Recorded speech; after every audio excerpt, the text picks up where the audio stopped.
ఇదొక vehicle, క్రానే vehicle అంట.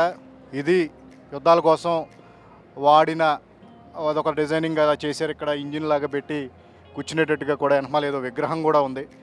So ఇది దీన్నంతా కూడా చిన్న ఐటెం కూడా, అంటే ఒక బాడీ వెహికల్కి ఉండే అన్ని మిషనరీ ఉంటుందో దాన్ని విచిత్రంగా విభిన్నంగా తయారు చేసి దీన్నంతా కూడా ఆర్ట్ వర్క్ రూపంలో ఇక్కడ పొందుపరచడం జరిగింది. లైటింగ్ కానీ, ఆ వెనకమాల ఇంజిన్ లాగా ఉండేలాగా కూడా ఎగ్జాస్ట్ సిస్టమ్ కానీ, ఇదంతా కూడా కంప్లీట్గా ఫ్యూచర్లో ఎలా ఉంటాయి వెహికల్స్ అనేది ఊహించి వీళ్ళు ఇక్కడ చేయడం జరిగింది. దీంతోపాటు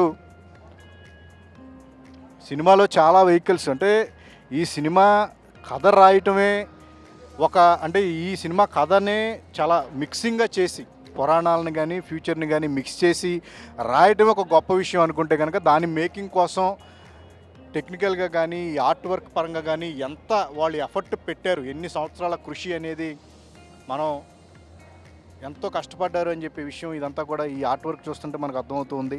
ప్రతి ఈ చిన్నపిల్లలు ఈ సినిమాని ఎందుకు ఇంత ఇష్టపడుతున్నారు అంటే కనుక, ఈ సినిమాలకు సంబంధించి ఇందులో ఉన్న వెహికల్స్ కానీ, ఇందులో వాళ్ళు వాడిన టెక్నాలజీ కానీ, ఇదంతా కూడా చిన్నపిల్లల్ని చాలా ఎగ్జైట్ చేసింది. ఈ సినిమా చూడాలి, ఒకటికి 2 సార్లు ఈ సినిమాను మేము చూడాలి, చూస్తే కలికి సినిమా చూస్తాం అనేలాగా కూడా అంత ఎగ్జైట్మెంట్ని క్రియేట్ చేయడానికి వెనక కారణం ఏంటంటే కనుక ఈ సినిమా మేకింగే ప్రధానమైన కారణం అని చెప్పుకోవచ్చు.